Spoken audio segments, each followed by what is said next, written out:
Welcome to the Personal Development Essentials podcast. Today I have the pleasure of talking with an exceptional individual. He's an author of two internationally best-selling books. He has some outstanding feats that he has achieved, among which are the world record holder in firewalk, which is amazing, and also doing 37 ultramarathons consecutively day after day to cross the country from one end to the other. So, Crystal, it's great to have you here. Thank you. Oh, Aggie, thank you. It's very kind you have me on your show. And you call me an exceptional individual. That's really kind of you. It's funny. That's how I feel. I'm not saying it to compliment you. It is how I feel. I mean, looking at what you've done, it is inspiring. It is exceptional in the sense that most people will never do anything like that, isn't it? I think it's a real toss-up, right? Because I think a lot of us, we're kind of guilty of not putting our best selves forward, right? Or maybe not always believing in ourselves the way that we should. Because we know who we are, we know our faults and our kind of weaknesses, or I just know that I'm just a normal guy. I mean, I really am just a normal guy. And yet when people come and tell me such nice things, I don't know if it's like my humbleness, which I'm guessing is a good thing, or whether I maybe need to believe in myself even more. It's the same when I ran 1,000 miles. I ran 999 miles non-stop, carrying a 14 kilo backpack, running, as you said, an ultramarathon a day, the length of the country. I was, for your listeners, I was running to raise awareness of the alarming rate of veteran suicide we have at the moment. But afterwards, people came and said such nice things. And I'm sort of torn because I don't want other people to be put off to try to achieve their goals, because all my goals in life, and I'm one of the very few people, in fact, if I was honest, I'm probably the only person I've ever met that I've done everything that I want to do. Awesome. I'm now just a happy father, and if I'm going to try and run 100 miles in a day for my birthday that's coming up, my 50th birthday, right? Mm-hmm. These things are just little treats for me, that just to keep some interest in life, right? But apart from that, I have honestly achieved all my goals, and I not only want other people to, but I want folks to understand it hasn't been that difficult. I've just followed a set system. It was a system I think I came up with. I think part of it was in me just from my makeup. The other part I developed after I became mentally ill. I was chronically addicted to crystal methamphetamine while living in Hong Kong after the Marines. Mm-hmm. Mm-hmm. And I really did. It sounds cliche, but I hit that, what people refer to as rock bottom, but what I refer to as just simply another part of my journey. But when you're at that very, low point, you have to rebuild your life, obviously, or you die. You don't, there's only two choices. And in rebuilding my life and reframing everything in a more positive mindset, as I said, it's really allowed me to live every day in paradise, to take on challenges and just to do things that other people think are really, really hard, but they're really not. Mm-hmm. It's all about the way that you frame these things, So when you call me exceptional, it's lovely. But we're all exceptional. Just maybe, Absolutely. Maybe not everybody's realized it yet. So thank you. My pleasure. And you know what you were saying, whether it is your, when you hear things like that, whether it is your being humble or that you need to believe in yourself more. So you don't seem like, it's sometimes you don't think that someone that has been doing all those things would even consider that he needs to believe in himself more, because it looks like self-confidence is not one of your issues, is it? Aggie, you have to remember, I tell you straight off the bat, the thing that I am most proud about in this life is that I'm a drug addict. And again, to your listeners, you'll either understand what I just said or you won't. If you understand it, I'm going to suggest you're probably quite an enlightened individual. If you don't, then maybe, you know, you're kind of sort of beginning your journey, let's say, because... So I suppose if you have been a drug addict, you can relate to this feeling, isn't it? Here's what about if yes? Here's the thing, right? Everybody, that society has such misconstrued views on life, on every area of life, and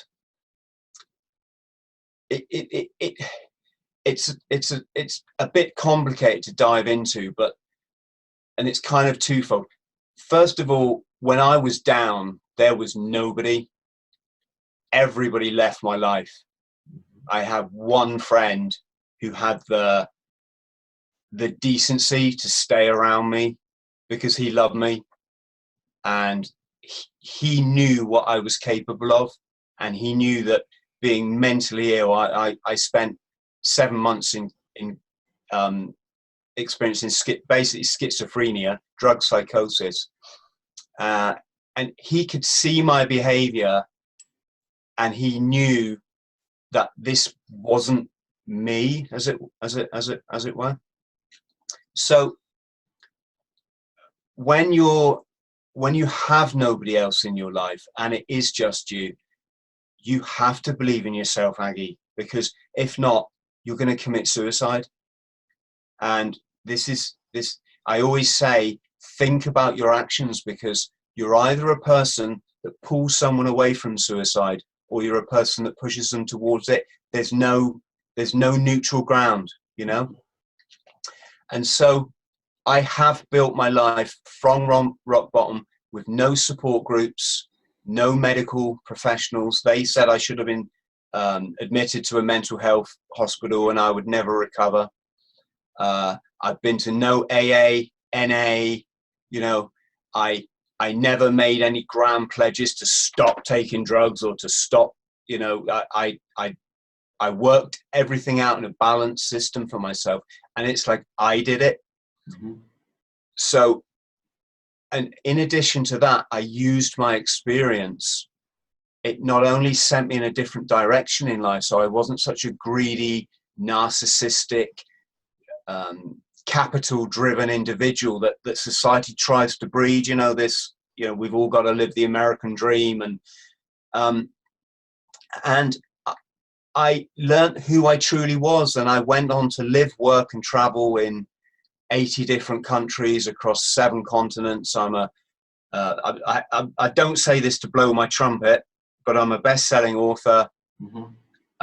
I'm an Antarctic explorer. I'm an advanced scuba diver. I'm a pilot. I'm a qualified pilot, qualified skydiver. I've lived in the Amazon jungle. I've run 1,000 miles non-stop with no training, all just off the way that my head is orientated. I have a gorgeous partner who genuinely loves me for who I am. Mm-hmm. My son is just, it's like Mother Nature tried to create the most perfect little boy, and then she gave him to me, and I still can't really get my head around that, you know. So what I'm trying to say is, am I going to apologize because I was a drug addict?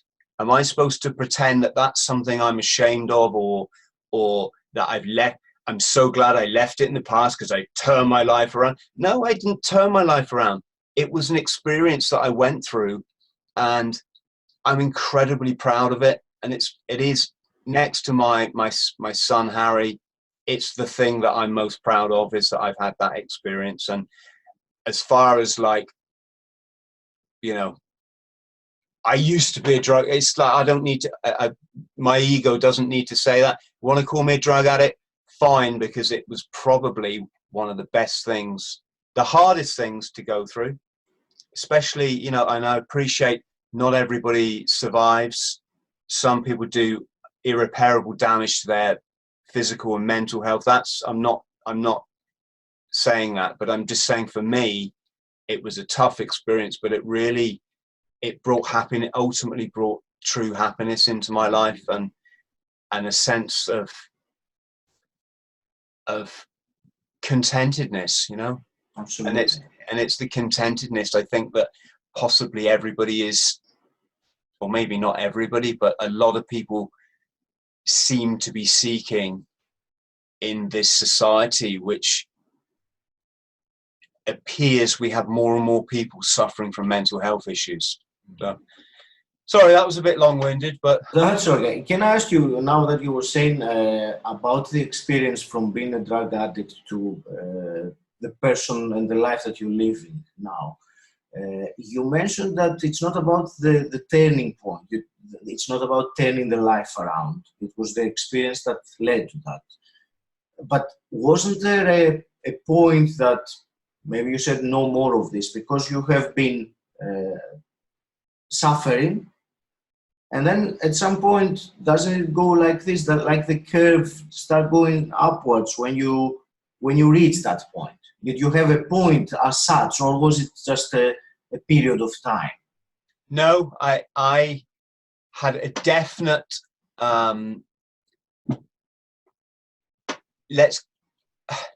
you could call them epiphanies. Okay, that's exactly what I'm asking. Yeah, you could call them moments of enlightenment. Okay. But you can also, in my case, call them nervous breakdowns. I got to the point where, I mean, I was finding myself crying, right, as an ex-commando. Mm-hmm. And it was something I never did. I mean, I went through incredibly broken home. I went to something like 5 schools before I was 10 years old. So I had all that upheaval. Life in the 70s was very abusive as it was. I think a lot of people now might find that hard to understand. But to give you an idea, you know, back then, any adult could hit you. That was just acceptable. Mm-hmm. And sometimes they'd come up, smack you around the head, and you didn't even know, like, why. And it would probably turn out that they'd mistaken you for some other kid, right? Yeah. And I remember telling this to my parents when as an adult, and they were like, you know, I think it's my mum or my dad, obviously long divorced, but they were like, why didn't you tell us about this? And I'm like, because I thought that was normal. All right. I thought child abuse was normal because, you know, that's what adults were like back then. And I was too timid to, you know, even if I had realized it wasn't right, I was too timid to speak up about it anyway. So,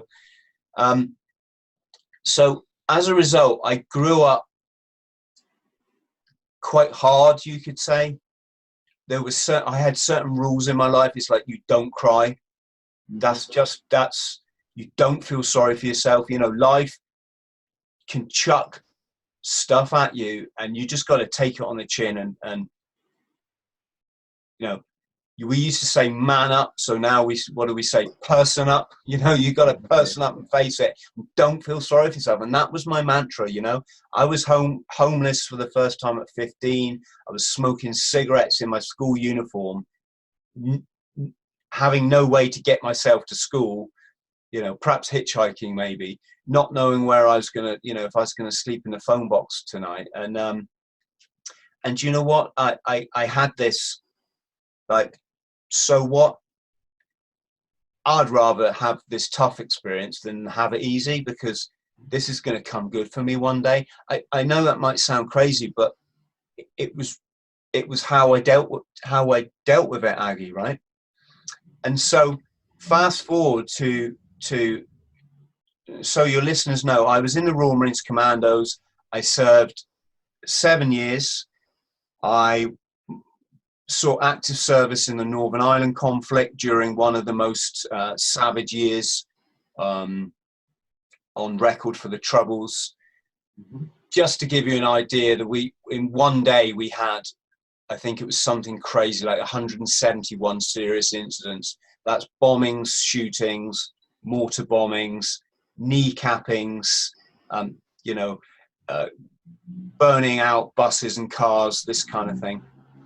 The guy behind me on patrol got shot 3 times, and then the sniper turned his sights on me as the next guy in the patrol, and fortunately he missed.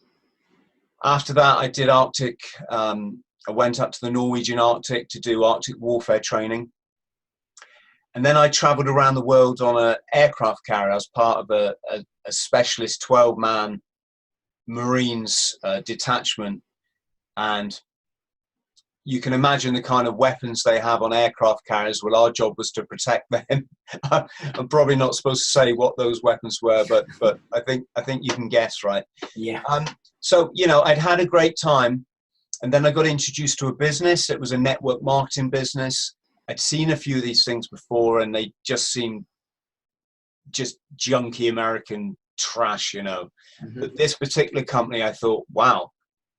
It was marketing electronic products like personal attack alarms, which were really, security was really big in the 90s. And I just took off with it. Before I knew it, I had the biggest business in the Asia Pacific basin for this company. It was called Quorum International. And I was kind of like the next guy to be a millionaire in this company. They called it the diamond position. Again, I was materialistic. All this stuff meant things to me back then, you know. So I put in my notice. I went to Hong Kong to run this business. And by the time I'd served my 18 months, which is what I had to give the Marines back,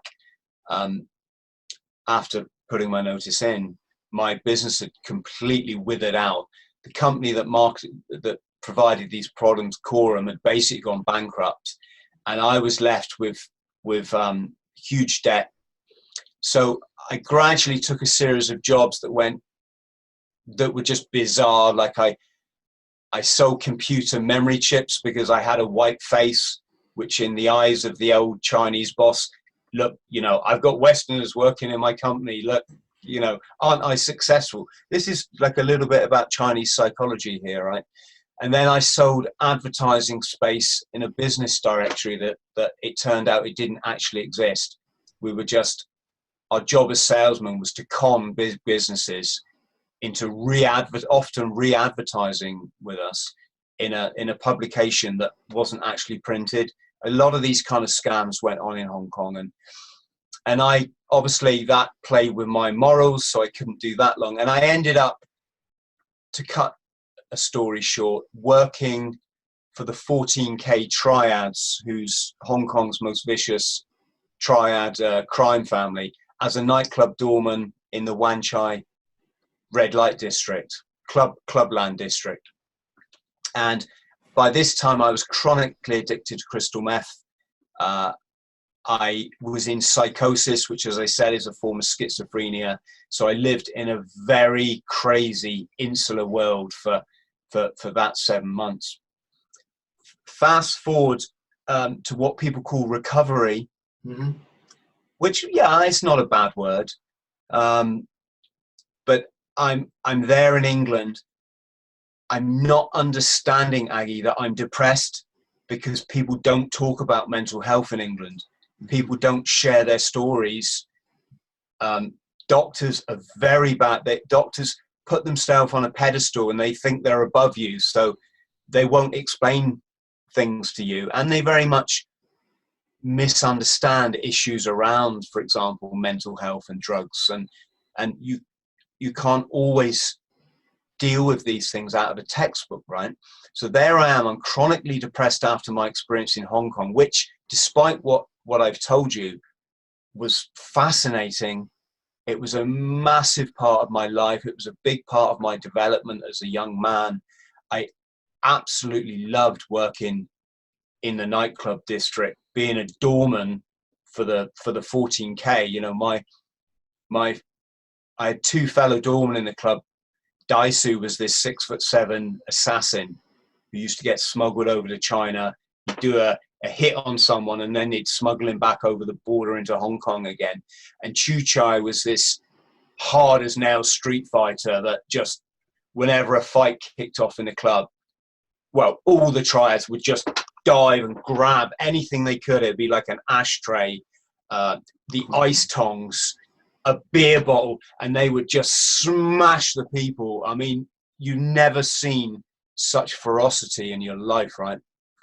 And so I'm back in England now. I haven't got any of that excitement. I've got boring England, boring jobs. I've got no qualifications anyway. I'm living in I was very lucky that my dad managed to get my house rented out so I didn't lose it. So I had a roof over my head, which now I'm really fortunate for.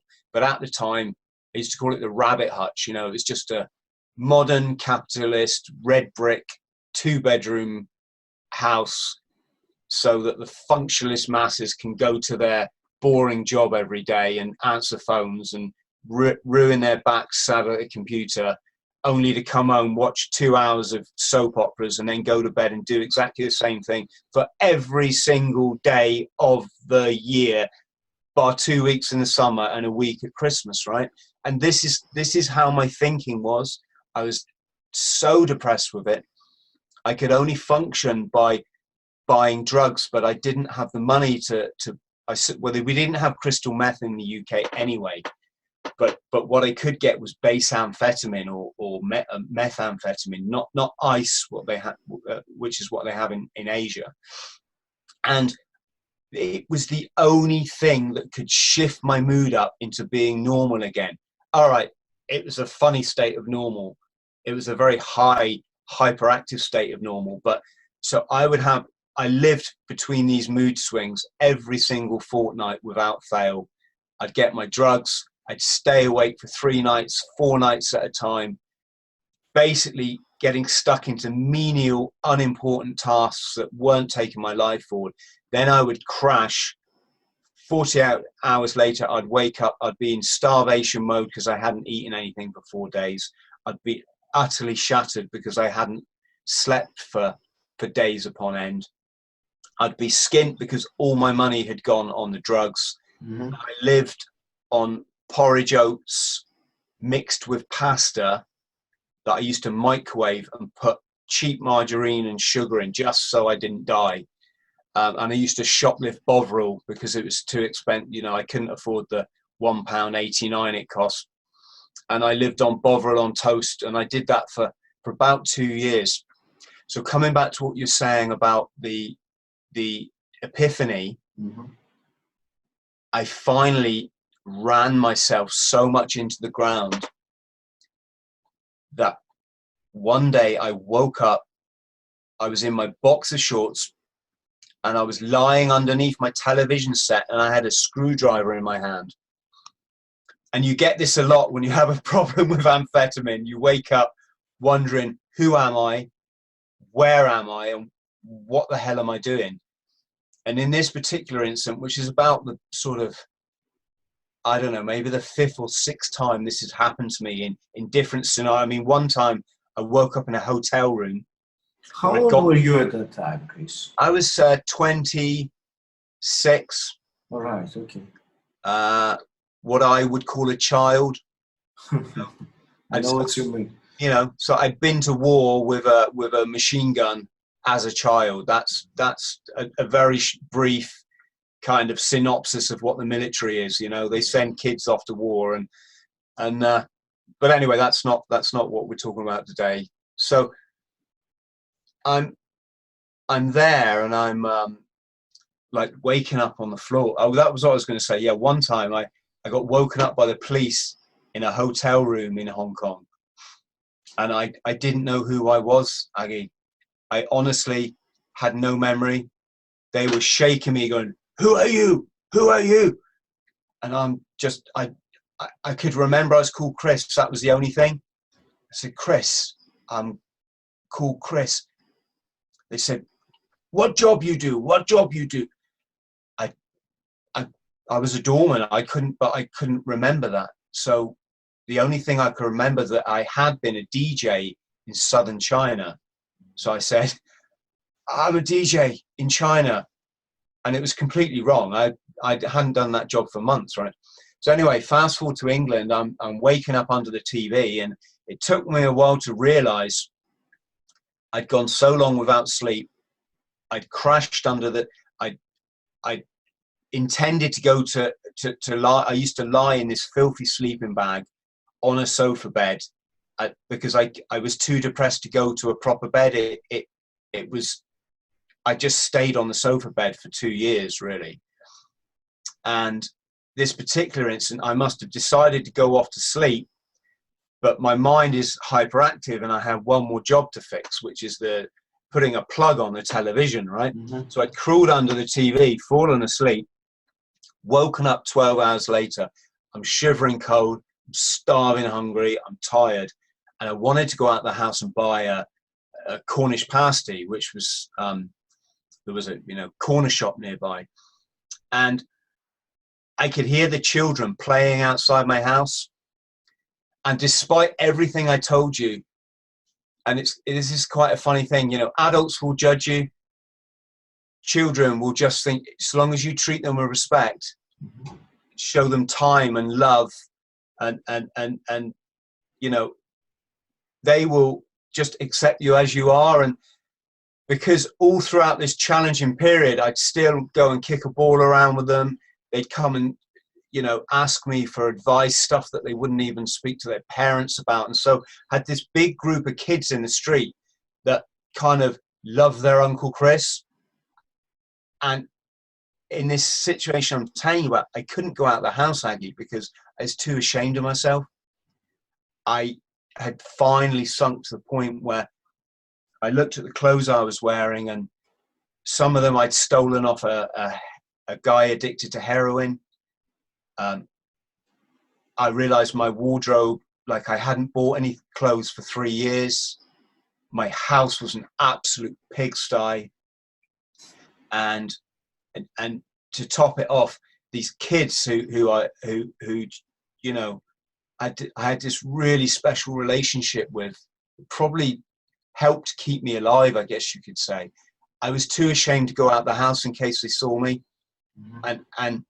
And maybe like one of their parents would go, "Chris, what the frick has happened to you, man?" Yeah. And Aggie, I had another breakdown. This is like about my third breakdown. I just burst into tears. And the reason I'm crying is I'm remembering that little kid that went through the childhood that I did. And he didn't ask for all that strife. I'm trying not to swear here, but, he didn't ask for all that strife that he got.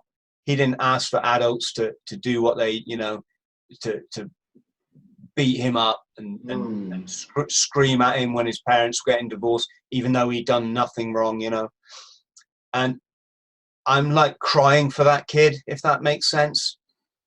And after a while, I calmed down, and I'm looking through the Venetian blinds, and I always had them pulled because I didn't want people. I was ashamed of the state I was living in, basically.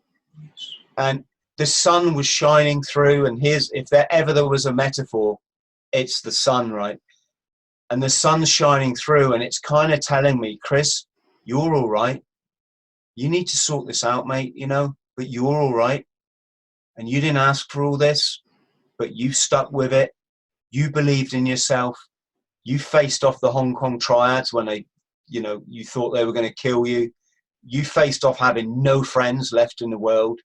You faced off having a family that, you know, they kind of ashamed of you and they couldn't deal with me, you know, and maybe I hadn't kept my dignity all the way through, but I still was proud of myself, Aggie, you know. Mm-hmm. And in that moment, I knew things had to change.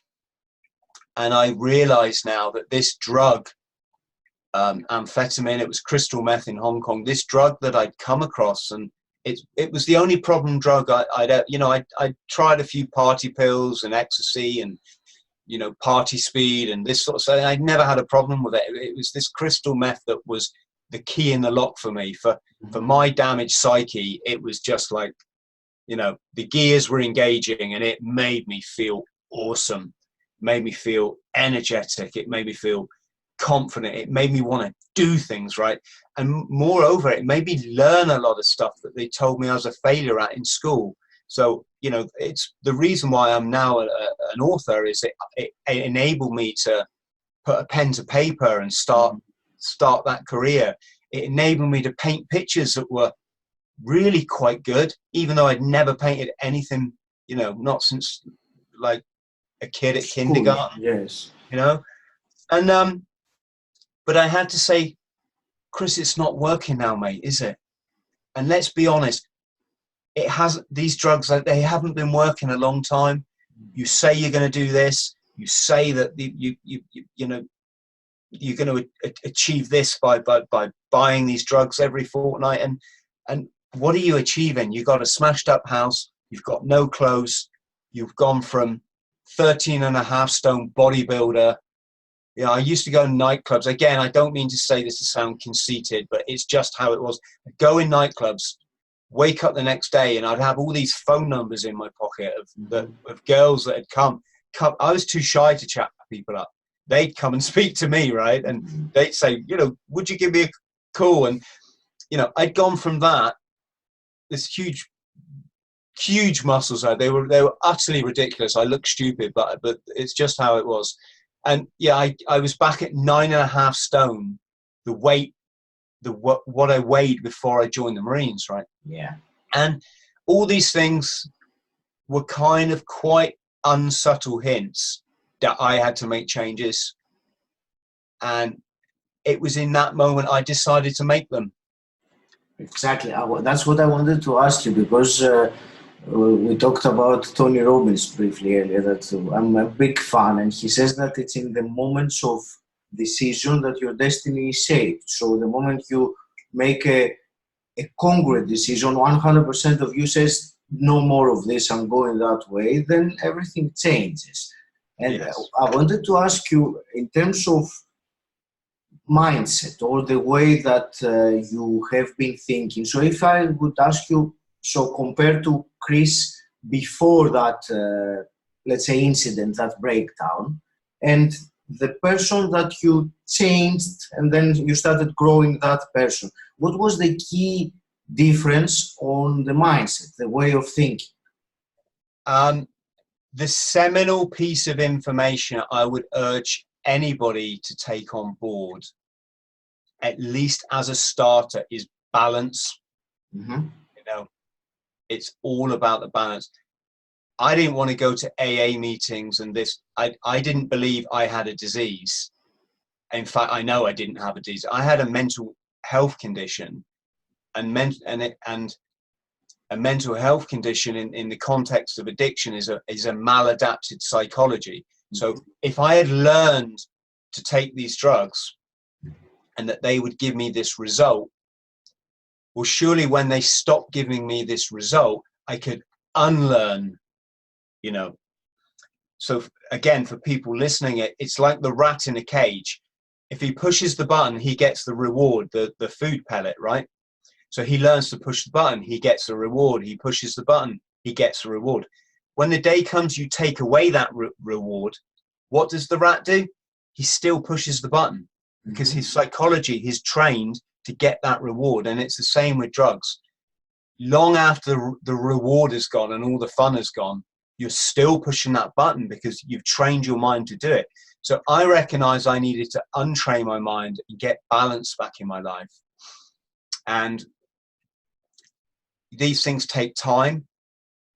That it's not going to happen overnight. It's a commitment to yourself, and the commitment I think we've all made, which is to try to be the best we can be, and the most productive member of society, in a society that's extremely complex, right? You know, becoming the best version of ourselves. I completely understand. That is my what I'm striving for, and I think the people that are listening to personal development material, podcasts, or go to courses, that's what they have as a goal to get better, to improve. Yes, if we can reach that, the best version, as we say, that would be the ideal, wouldn't it? Yeah. And it's important to understand it's not necessarily the person you are, because we all have challenges. They continue through your life. We all have aspects of our character that in an ideal world we would want to change, right? And we all have moments of downfall, of depression, anxiety. You know, the difference is for people like myself is I have learned how to deal with all of these things. So that my journey, rather than being the roller coaster ride that maybe other people might be on, mine is far smoother. And when I get a severe challenge, the way I frame it is possibly that it's not a challenge. It's just, as I said, part of my life. And it's how you go about things is a big part of developing this more positive construction of yourself and of life and of your mindset.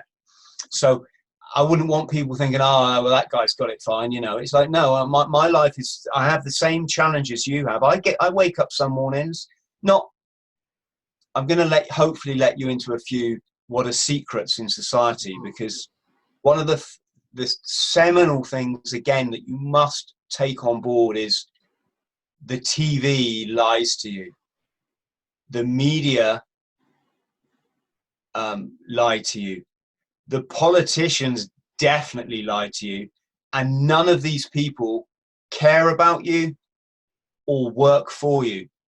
They work for ultra-rich, nasty, elitist businessmen who belong to families that wouldn't even spit on you if you were on fire. And yet we have fallen under the misconception that these people care about us and they have our best interests at heart. So if you believe what you see on the BBC News, you're going to struggle to you're going to struggle along the path to enlightenment. You really have to shed. You have to work things out for yourself. I can't remember how we got onto that little rant, but it's what I get from. No, I was going to tell you. There's a few things that I follow now. That means I don't actually get many mornings where I get out of bed on the wrong side. You know, I can get out of bed even feeling a bit miffed, and I just turn it around like that now with a single thought and followed by a single action. So going for a run is a prime example of something you can do like that. You don't have to run 10 miles. You don't have to run 1 mile. You can run 200 meters and you will feel brilliant about yourself for the rest of the day. If not brilliant, you're going to feel a lot better, because it's all about balancing your mind's chemistry. And running creates endorphins. Endorphins is a fairly harmless drug that the brain loves. And, there we go. So yeah, over to you. I was about, thank you. I was about to ask you actually that you got me right before I asked you if you think there are any habits or any routines that you have developed over these years that have strengthened your mindset. And you just told me one that is very important, to have the discipline, the self-discipline in the morning to go out and run, even if it is 200 meters, because I've been doing that recently, and I realize how empowering it is when my mind is telling me there's no way, it's raining or whatever, finds all the excuses, and I still say, okay, I'll just go out for a little while. I don't have to run 10K. Brilliant attitude. Brilliant. It's that, you know, it's fascinating. Again, we've been lied to, Aggie, and people need to know that. Running isn't painful. Running for a bus, that's painful. Running sports day at school or doing the cross country where you have to, you know, they used to make us do it in our pants if we forgot our, you know, running shorts. That's painful. That is horrible. That is torture. And I wouldn't wish it on my worst enemy, right? Jogging for half a mile around the block, smelling the flowers, looking at the blue sky, or appreciating the rain, you know, smiling, saying good morning to people, which is something we've lost in our culture, which is crucially important to mental health. You know, that is not punishment or torture. It's utterly brilliant. And you come back and you think, do you know what? I thought running was horrible, but I've just achieved a quarter of a mile. I just ran around the park. Or I ran, you know, I ran the way that I took the dog for a walk, and I feel a bit better. And I'm actually, you know, I might try and run a bit more next week. And this is exercise, and we again, you know, tell me if I'm boring you, but we have been lied to. If you go to see the doctor about a mental health condition, you know, you're fed up, you're stressed, you've got issues at work, is the first thing they turn around and tell you, go and run quarter of a mile around the block? No, they will give you tablets. They reach for a pad like a robot because they work for the medical companies, not you. You know, the system doesn't work for you. The system works for the ruling elite and only them. The illusion that we live in democracy is an utter lie. You know, having two parties, one red and one blue, or one yellow and one pink, who both went to the same elitist schools, who both subscribe to the same snobbish agendas, who both keep the money and the power going up that way at the expense of the people. That's not a democracy. Democracy is what the indigenous Indians had, where the tribe sits around and any member of that tribe, whether a child or an 80-year-old, you know, man or woman, has the right to put their hand up and tell the chief their idea, and then it gets voted on. That is a democracy, right? So you go to the doctor, does he tell you to run? No. He gives you a potentially life-destroying medication that is completely unnecessary if you'd only made slight changes to your diet and did the run. If you can do those two things, and I'd like to talk about diet because that's been it's probably the most important thing in my life, more important than my attitude, more important than my sport. It's the diet. And people will be surprised when I tell you it's not the diet, it's not this 5 fruit and veg a day nonsense, or, you know, eat a steak because steak makes muscles. You know, I try to mostly eat plant-based food.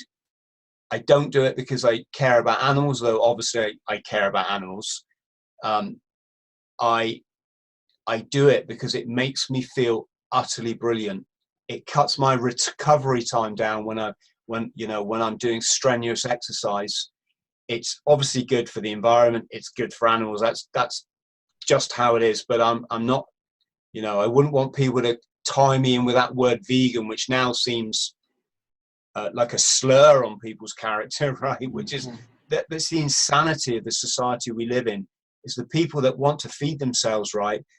You know, if you take the top runner in the world, Scott Jurek. Okay, arguably one of the top ultra runners. This guy ran 3,000. I ran 1,000 miles non-stop.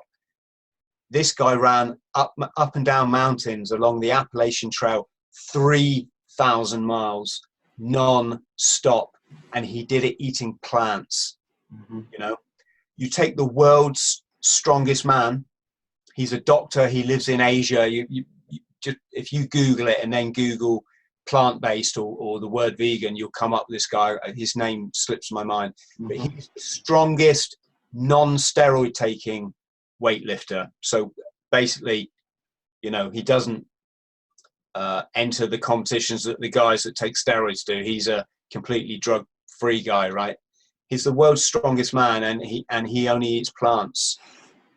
You'll find Navy SEALs now that can swim, you know, 40 miles across the Pacific Ocean between Polynesian islands, fighting off sharks. And what do they eat? They eat plants.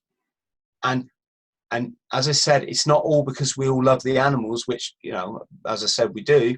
It's because it boosts your brain power. It makes you feel happy, cuts your recovery time down, and it means you can live every single day in paradise rather than having your body poisoned and toxic with this abundance of animal flesh, which just should not be in a hunter-gatherer diet, you know.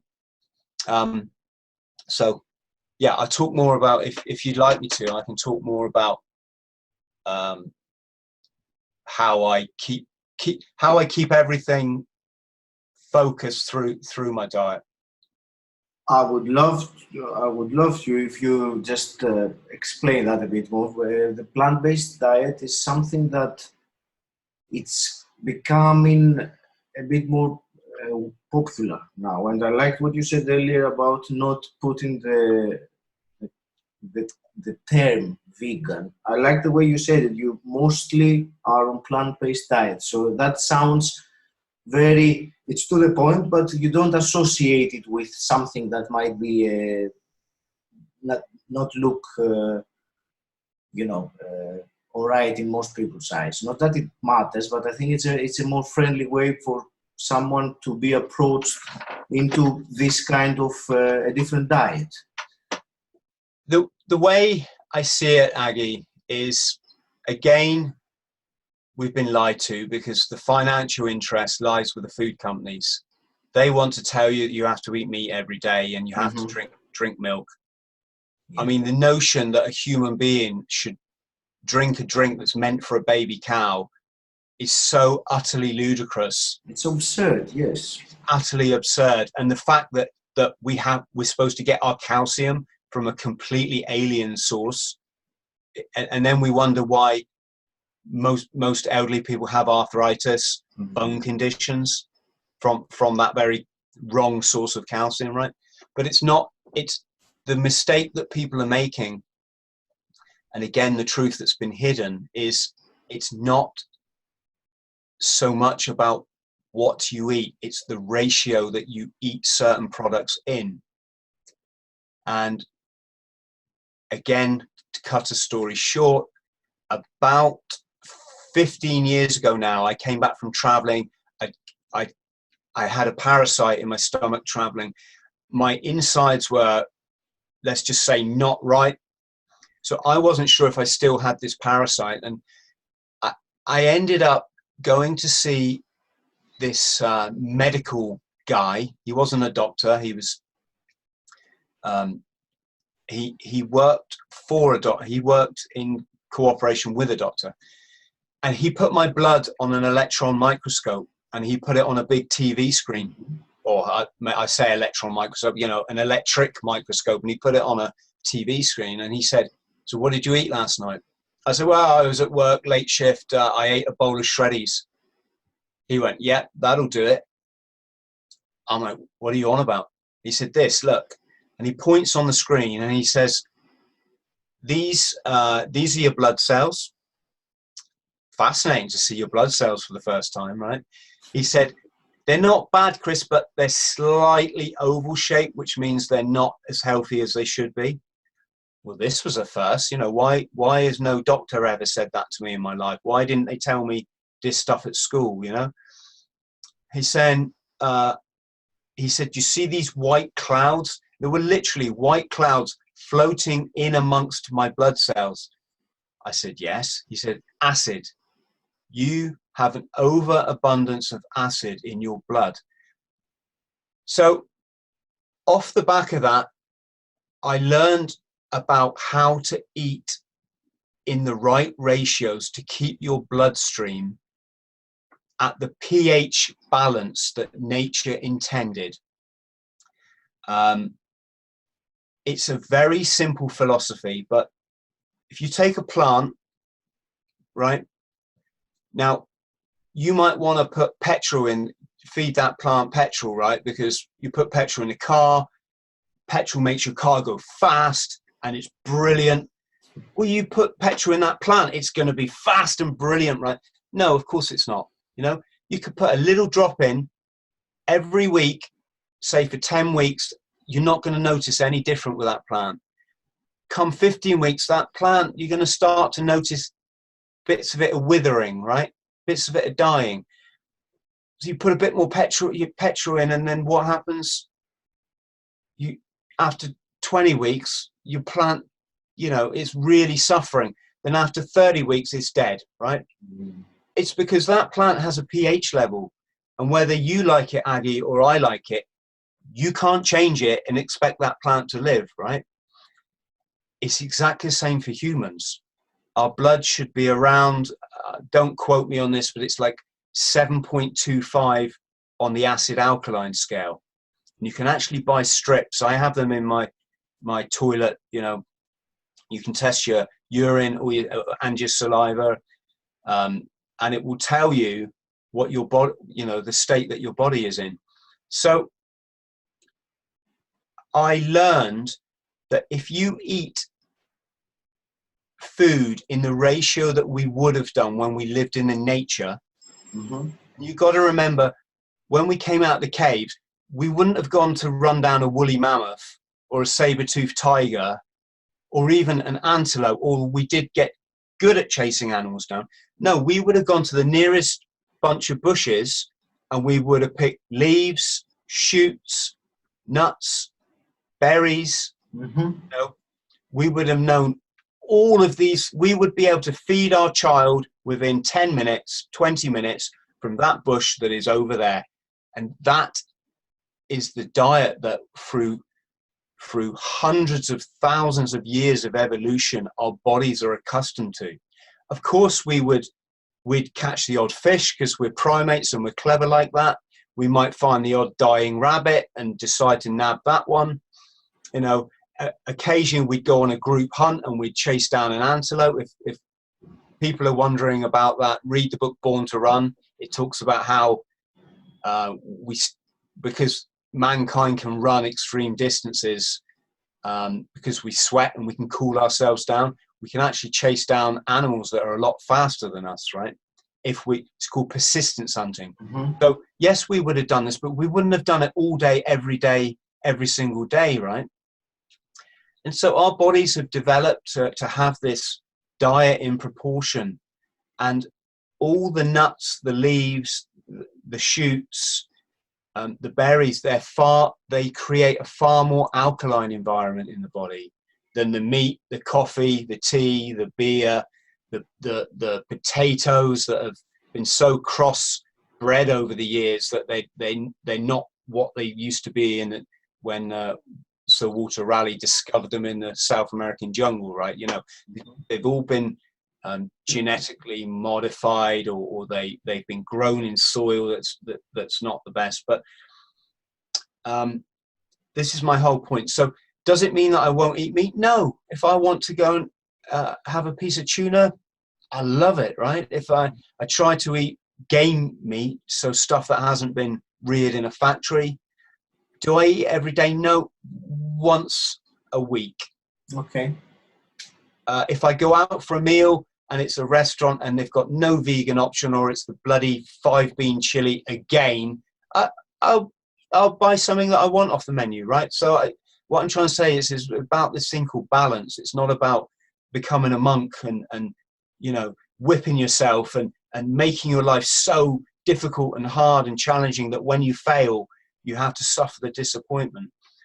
But because I followed this, and because now if you look at my plate, I will have 2/3 vegetables. That is it. Might be some nuts and some that sort of thing. I stay away from too much fruit because it's eating an apple is no different to going to the sugar bowl and say eating 10 spoons of sugar. And you'd never do that, and you'd never let your child do it unless you're an idiot, right? So why would you eat fruit in the abundance that we're told to in this country, right? Mm-hmm. Okay. And so, you know, I've got this plate. It's 2/3 vegetables, and it's which are alkaline producing, and it's 1/3 the meat and potatoes. That's the ratio. If you stick with that, and I've done that now for 15 years, you will never get sick. Okay, I'm not a doctor. I'm not going to speak for everybody. Of course, you'll find a lot of information online going, oh, what a load of rubbish. Well, of course you will, because there's a lot of vested interests in keeping the status quo. There's a lot of vested interest in keeping people on medication. There's a lot of interest in keeping people eating meat every single day, drinking milk, drinking alcohol, drinking coffee like it's going out of fashion.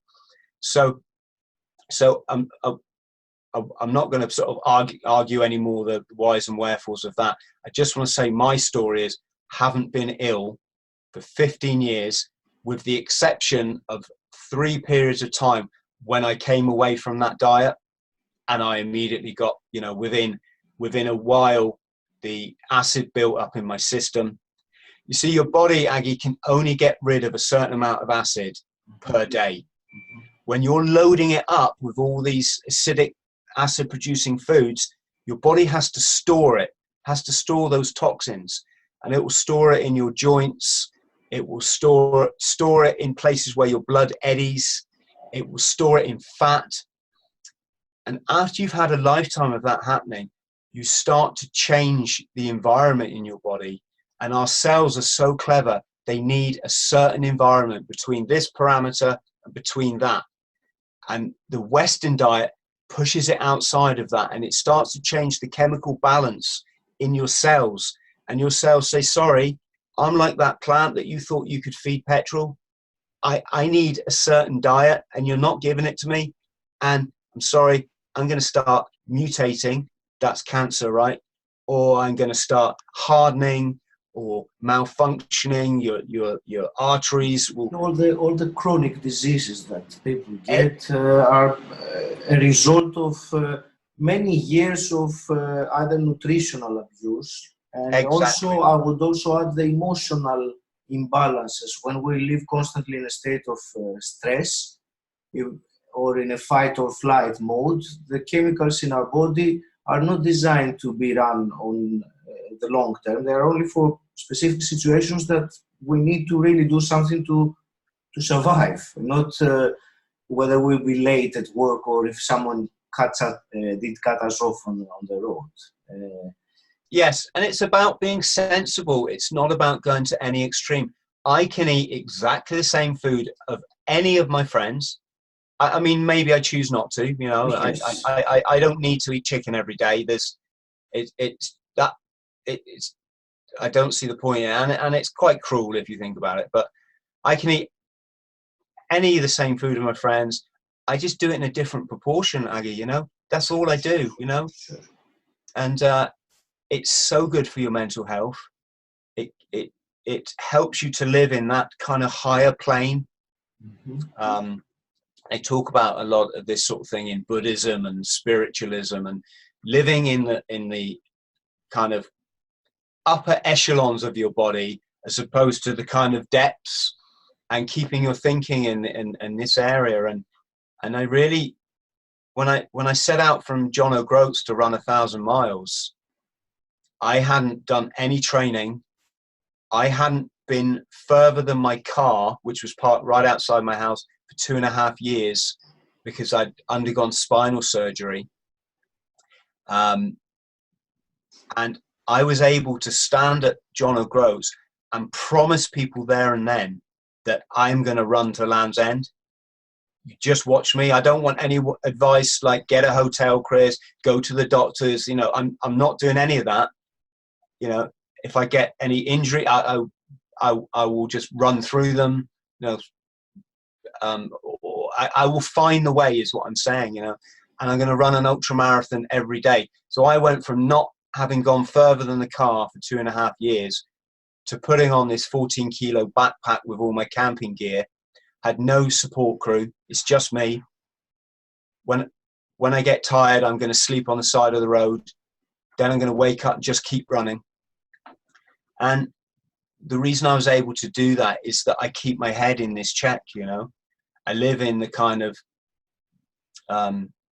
they call it serpent power. You must have heard of the Kundalini spirit. I'm not going to pretend I really understand it from a biological point of view, but I do know that it's what the Bible refers to as the land of milk and honey, and that it's not a physical place. It's about the chemical balances that are going on in your brain, and so when I'm up there at John O'Groats, I'm in this state like nothing can beat me. I'm basically invincible, and I'm happy, and I've made my goal, and now I'm just going to go out and achieve it. Sorry, I'm listening because I think my girlfriend's just put the Hoover on, which is quite funny. Chris, you read into my mind into the next question. So you've done it before. Now I was about to ask you about the mindset that takes someone from, you know, running as a hobby or to running this kind of 1,000-mile 37th ultramarathon feat. But you already gave me the answer before I asked you the question, so that's I've probably given you part of the answer. Yes. But again, it comes back to this process that I naturally developed, having been at let's call it rock bottom, you know. Mm-hmm. And so and it's because I've invested in lifelong learning. You know, you ask my Jenny, she probably hates me at times because when we first met, and I'm not a real asshole, believe me. Well, yeah, maybe I am, but it's like she's watching EastEnders, and when we started living together, we had a conversation about that, you know. I bet. And the conversation went along the lines of, yeah, I know everyone needs to relax. That I don't have an issue, but there's so many brilliant people that have lived in this world. So many kind, clever, generous, ingenuitive, if that's a word, special, fascinating, brave, heroic. The list goes on, right? To learn about, to read about, to watch documentaries about. I'm just talking about one thing alone, people. Why the hell would you want to watch a constructed soap opera that is there to basically drug you so that you don't learn about anything else in life? You don't learn about the greed that's going on in you know, with our politicians. You don't focus on the damage that's being caused to the planet. You don't go next door and check on your neighbor who you might not have seen for 3 days, you know. It's all of this. And it wasn't that, like, you know, I'm being a dictator or anything. I'm just like, I really, you know, I can't be around that. I mean, I can't. You know, I can't. If you want to come to my house tomorrow and watch Coronation Street, I will watch it with you. I don't care like that. But it's just the principle of the thing, right? I know exactly what you mean. And what you were saying about the way that you said it, my answer would be amen, brother. I mean, I wish that more people had someone like what you said, someone to tell them that, because I think most people only do it because they are conditioned to do it. Once they realize that this is a waste of my time and I'm filling my mind with shit, it's not empowering me, it's not inspiring me, it just keeps me dragged, as you say, to not to grow, not to learn, not to help. Yeah, it's something that most people would find out. And part of my mission in doing this podcast is that people can get some ideas, like, and I think today you've given us dozens of thoughts that can shift your behavior, take a decision, and do some things in a different way to not only improve yourself, but as a result, improve the people around you and have that ripple effect that eventually improves humanity, doesn't it? It's to their own extent, of course. Some people do it on a massive scale, some do it to the confines of their village or their family or their business. But it's still all, as far as I'm concerned, about growing, improving, and contributing while you grow. And when you watch Coronation Street, nothing of that happens. You just get trapped and distracted. Yeah, I think one aspect to my character is I've never been afraid to move away from the crowd. To me, that's never that to be accepted by everybody is not. I'm just not interested in that, because it very often means you just have to run roughshod over your own values, and also as you develop, you become different to the rest. Not superior. It's not about that. You just view life very differently. And you uncover, let's say, all these secrets that I'm telling you about, right? To me, as I'm sat here, it's insanity, some of the things we still believe in. Let's not get into too much detail, but we're celebrating the 50th anniversary of a fictitious moon landing. And like, how are you supposed to do that when you know damn well that with the 1960s technology, there is no way on Earth or on the moon that they landed on the moon? It's insane to live in this society where people still believe that, and it's on the BBC. They're celebrating it at the moment, and you've got to go, oh yeah, we landed on the moon, because if you don't, you get looked at like you're crazy, right? You reminded me, Chris, of a quote that Adolf Hitler said, that the masses of people can more easily fall victims to a huge lie than a small one. Yes. So that they will get it. Chris, I would like to start wrapping this up. It's a fascinating conversation. Can I ask you, if you have, it's a question that I like to ask people, and even though you give me some answers already, but let's say you had the ability to wave a magic wand and change something in the world as it is today, what would that be? I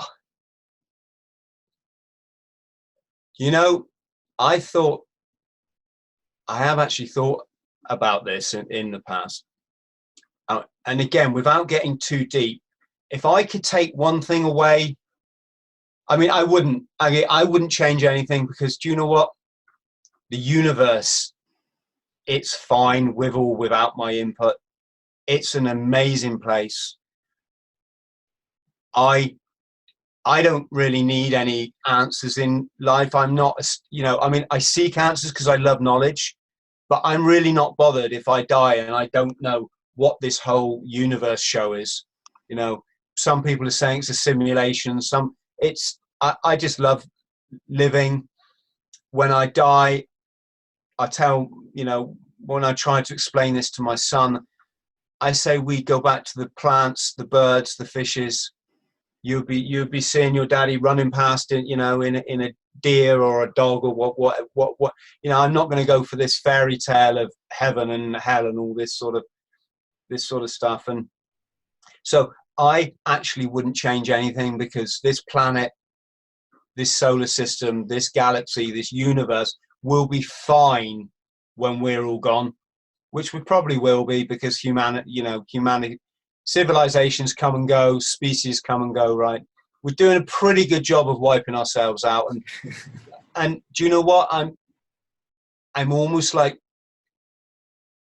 I don't know if I'm completely comfortable with that. I don't know if I should just, if acceptance is to go, oh, well, maybe we'll all be gone next, in 10 years time. And so what?